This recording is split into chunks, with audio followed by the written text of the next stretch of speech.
Capítulo 15. Gil estaba de pie al lado de Carlos, frente a los mandos del tranvía. Miraba al exterior, donde las ruinas de Raccoon City pasaban a su lado con lentitud.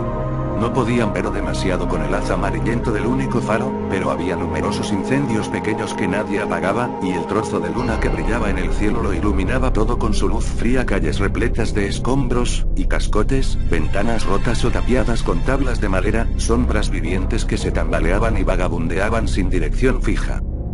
No vayas muy rápido, dijo Gil. Si las vías están bloqueadas y vamos a demasiada velocidad. Carlos la miró con un gesto irritado. Vaya, pues no había pensado en eso. Gracias. Su sarcasmo se merecía una contestación, pero Gil estaba demasiado cansada para ponerse a discutir, y le parecía que todo su cuerpo no era más que un enorme moretón. Sí, vale. Lo siento. Las vías seguían deslizándose ante ellos mientras Carlos manejaba con cuidado los mandos y frenaba la marcha hasta casi convertirla en un paso de tortuga cada vez que aparecía una curva. Gil quería sentarse, incluso marcharse al otro vagón y tumbarse al lado de Mikhail. Quedaban unos cuantos kilómetros hasta llegar a la torre del reloj, y al paso que iban, hasta alguien al trote iría a mayor velocidad que ellos, pero sabía que Carlos también estaba cansado. Lo menos que podía hacer era dejar que le dolieran los pies durante un rato más a su lado. No habían hablado todavía sobre Nichola y por alguna especie de acuerdo tácito, quizá porque especular sobre dónde estaba o qué estaba haciendo no serviría de nada. Estuviese lo que estuviese haciendo, ellos se iban de la ciudad. Si lograban sobrevivir, Gil estaba más decidida que nunca a que Umbrella pagara por sus crímenes, y eran los directivos de Umbrella los responsables de las muertes en Raccoon City, no Nichola. Su intuición había acertado con Nichola. Aquel individuo no desconocía las maldades que Umbrella había cometido, aunque Gil no había llegado a sospechar la profundidad de su engaño. Al parecer, por lo que había leído en el diario que Carlos había encontrado, la compañía estaba preparada por si la población de Raccoon resultaba infectada, y había organizado un grupo secreto para que redactara informes sobre la catástrofe. Algo asqueroso, pero no sorprendente. Después de todo, estamos hablando de Umbrella. Si pueden diseñar mediante ingeniería genética y de forma ilegal virus mutantes y, además, efectuar una cría de monstruos asesinos a los que inyectarles esos virus, ¿por qué no sacarle el máximo partido a un asesinato en masa? Se pueden tomar notas, documentar unos cuantos enfrentamientos. Crash. Gil se tambaleó cuando el tranvía se estremeció de un lado a otro. El ruido de cristales rotos procedía del otro vagón. Medio segundo después, oyeron a Mikhail lanzar un grito enfebrecido, aunque Gil no estaba segura si era por miedo o por dolor. Toma los mandos, dijo Carlos, pero ella ya estaba a mitad de camino del vagón con el revólver de gran calibre en la mano. Yo me encargo, tú manténos en movimiento, gritó ella, y mientras atravesaba la puerta procuró no pensar en lo que podía ser. Para que el tranvía se sacudiera de ese modo, tiene que ser uno de sus monstruos, y lo más probable es que Mikhail ni siquiera pueda incorporarse. Abrió la puerta de un empujón y pasó a la plataforma que unía los dos vagones. Le pareció que el traqueteo inmisericorde de las ruedas era atronador. Mientras abría la siguiente puerta no dejaba de pensar en la indefensión de Mikhail. Mierda. Los elementos que formaban la escena que tenía delante eran sencillos, claros y letales: una ventana rota, con fragmentos de cristales por doquier. Mikhail, a su izquierda, con la espalda pegada a la pared e intentando ponerse en pie utilizando el rifle como muleta, y el asesino de estarse en mitad del vagón, con su cabeza contrahecha alzada hacia el techo y su gran boca sin labios bramando aquel aullido sin palabras. Los cristales de las demás ventanas se estremecieron por la potencia de su grito demente. Gil empezó a disparar. Cada tiro fue una explosión ensordecedora. Los proyectiles de grueso calibre se estamparon contra el torso del monstruo mientras continuaba con su aullido. La tremenda fuerza de los impactos lo hizo retroceder unos cuantos pasos, pero no pudo ver si había tenido algún otro efecto. Mikhail se unió al ataque cuando Gil disparó su sexto proyectil, y las balas de menor calibre de su rifle de asalto acribillaron las gigantescas piernas del tirano justo cuando ella se quedó sin balas. Mikhail todavía estaba recostado contra la pared y su puntería no era muy buena, pero a Gil le venía muy bien cualquier ayuda por pequeña que fuese. Empuñó la bereta, ya que incluso con un recargador de cilindro hubiera tardado demasiado en reponer las balas, y abrió fuego de nuevo apuntando a la cabeza. No sirve. El Némesis dejó de aullar y centró su atención en ella, con sus ojos cubiertos de una película blanca, como si tuviera cataratas, y sus enormes dientes húmedos y brillantes. Varios tentáculos se balanceaban alrededor de su cabeza desigual y sin un solo cabello. «¡Sal de aquí!», gritó Mikhail, y Gil lo miró por un instante sin ni siquiera tener en cuenta la posibilidad de hacerle caso mientras seguía disparando, hasta que se percató un momento después de lo que sostenía en la mano una granada, y tenía un dedo tembloroso metido a través de la anilla de activación. Reconoció la clase de artefacto inmediatamente. Se trataba de una RG-34, de fabricación checa. Barry coleccionaba granadas. Disparó de nuevo y acertó justo en la frente llena de costurones del Némesis, sin que el proyectil causara efecto alguno. Se trataba de una granada de impacto. En cuanto se quitaba la anilla, estallaba al entrar en contacto con el objetivo. Mikhail no lo haría. Sería un suicidio. «No. Ponte detrás de mí», gritó Gil, y el asesino de Stars dio un enorme paso hacia ella y casi redujo a la mitad la distancia que los separaba. «Márchate», le ordenó Mikhail al tiempo que tiraba de la anilla. En su rostro blanco como el papel se podía ver una expresión de concentración y de decisión increíbles. «Yo ya estoy muerto. Vete ya». Hit disparó una vez más la vereta y se quedó sin balas.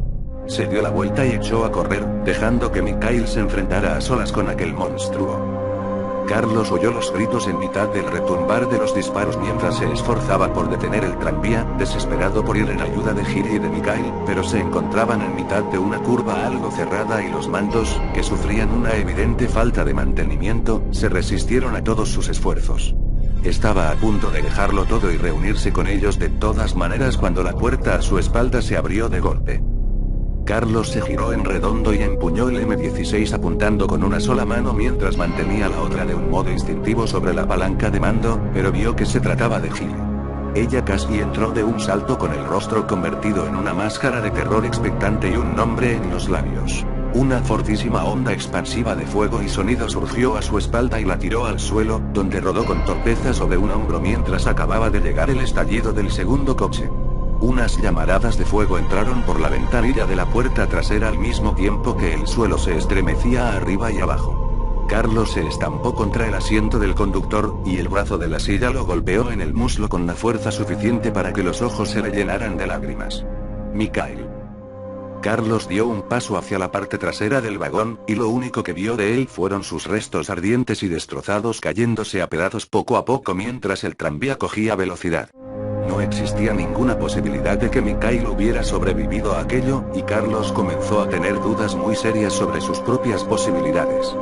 Hit se acercó a él tambaleándose, con el rostro todavía afectado por lo que fuese que hubiera visto.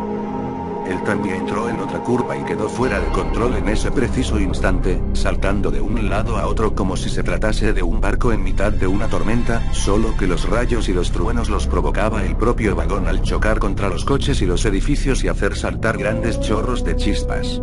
En vez de frenar, parecía que el vagón tomaba impulso y velocidad con cada choque, mientras atravesaba la oscuridad entre una serie de tremendos chirridos metálicos.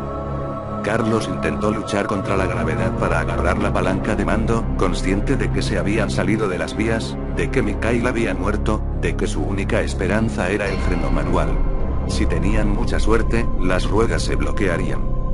Tiró con todas sus fuerzas de la palanca, y no ocurrió nada. Nada en absoluto. Estaban jodidos. Hit llegó hasta la parte frontal del vehículo agarrándose a los respaldos de los asientos y a las barras verticales de apoyo mientras el vagón seguía saltando y chirriando. Carlos vio cómo se fijaba en la palanca de mando que él seguía sosteniendo de forma inútil, observó un destello de desesperación en sus ojos, y supo que tenían que saltar. «Los frenos», gritó Gil. «No funcionan. Tenemos que saltar». Se dio la vuelta y agarró su rifle por el cañón para romper una ventana lateral. Un repentino bote del tranvía lanzó los fragmentos de cristal contra su pecho. Se agarró al marco de la ventana con una mano y se giró para ofrecerle la otra a Gil. Vio cómo ella daba un codazo contra un panel de cristal pequeño y los ojos se le iluminaban con un rayo de esperanza mientras tiraba de una palanca que él no podía ver. El freno de emergencia. Por increíble que le pareciera, la velocidad del tranvía comenzó a disminuir, inclinándose una última vez a la izquierda antes de nivelarse del todo de nuevo mientras seguía deslizándose entre una lluvia de chispas cada vez menor. Carlos cerró los ojos y se agarró a la palanca de mando, ya inútil, tenso, preparado para el impacto final, y unos segundos después, con un leve crujido decepcionante, el viaje llegó a su final. El vagón acabó deteniéndose contra una pila de trozos de cemento en mitad de un jardín con la hierba cortada a la perfección, con unas cuantas estatuas sombrías y algunos setos alrededor. El vehículo se estremeció por última vez, y todo se acabó. Silencio, excepto por los chasquidos del metal que se enfriaba. Carlos abrió los ojos, incapaz apenas de creerse el recorrido de pesadilla que habían hecho por la ciudad. Gil, a su lado, inspiró de forma temblorosa. Todo había ocurrido con tanta rapidez que era un milagro que los dos estuvieran vivos todavía. ¿Y Mikhail?, preguntó Carlos en voz baja. Gil negó con la cabeza. Era ese bicho, tirano, el némesis de los Stars. Mikhail tenía una granada en la mano, aquellos nos atacó y él. La voz se le quebró, y se quedó callada. Metió una mano en la riñonera y comenzó a recargar sus armas, concentrándose en aquellos movimientos tan simples. Eso pareció calmarla. Cuando habló de nuevo, su voz volvía a ser firme. Mikhail sacrificó su vida para salvarme cuando vio que el némesis iba a por mí. Gil apartó la vista y miró hacia la oscuridad mientras un viento frío entraba a través de las ventanas destrozadas del vagón. Hundió la cabeza entre los hombros, y Carlos no supo qué decir. Se acercó a ella, le pasó la mano con suavidad por la espalda, y sintió bajo sus dedos que se ponía tensa. Apartó con rapidez la mano, temiendo haberla ofendido de algún modo, pero entonces se dio cuenta de que estaba mirando algo fijamente, con una expresión de puro asombro en su bello rostro. Carlos siguió la dirección de sus ojos y levantó la mirada para ver una torre de unos 3 o 4 pisos de altura que se alzaba por encima de ellos, recortada contra el trasfondo del nublado cielo nocturno. Un reloj blanco, resplandeciente, situado cerca del extremo superior indicaba que ya casi era medianoche. Un ángel de la guarda nos vigila, Carlos, dijo Gil, y él solo pudo asentir en silencio. Habían llegado a la torre del reloj. Nicholai avanzó siguiendo las vías del tranvía, iluminadas por la luz de la luna. Ni se preocupó por ocultarse mientras se dirigía hacia el oeste.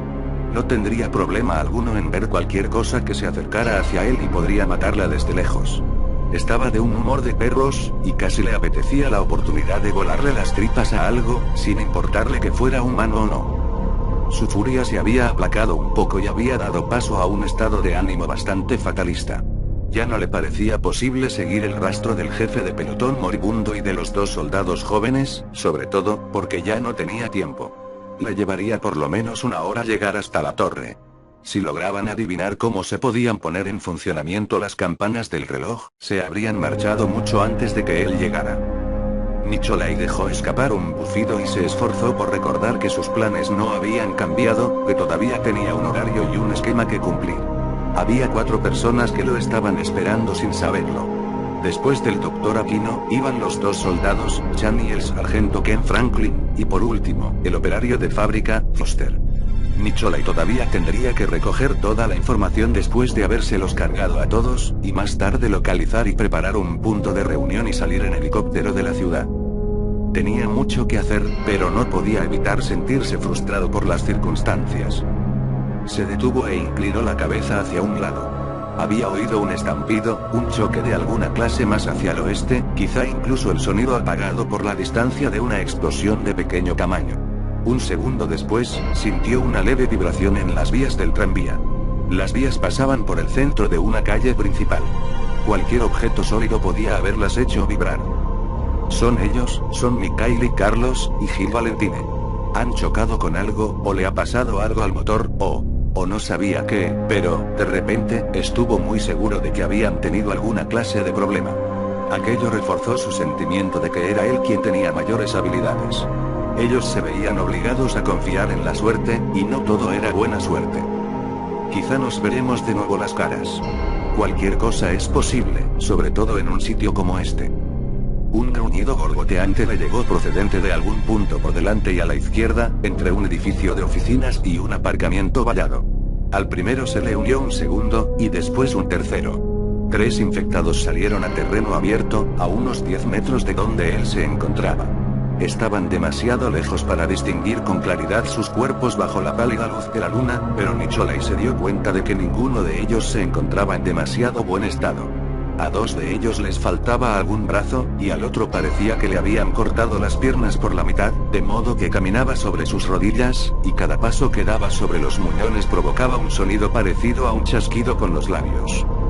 Uruk gimió el más cercano, y Nicholai le atravesó el cerebro medio podrido con una bala. Otros 2 disparos, y los 2 restantes se unieron al primero cayendo al asfalto con un ruido sordo y húmedo. Se sintió mucho mejor. Tuviera o no otra oportunidad de ver de nuevo a sus camaradas traicioneros, y se dio cuenta de que lo deseaba intensamente, él era un hombre superior, y al final, triunfaría. Percatarse de aquello lo llenó de nuevos ánimos. Nicholai empezó a correr al trote, deseoso de enfrentarse al siguiente desafío que lo esperara, fuese el que fuese.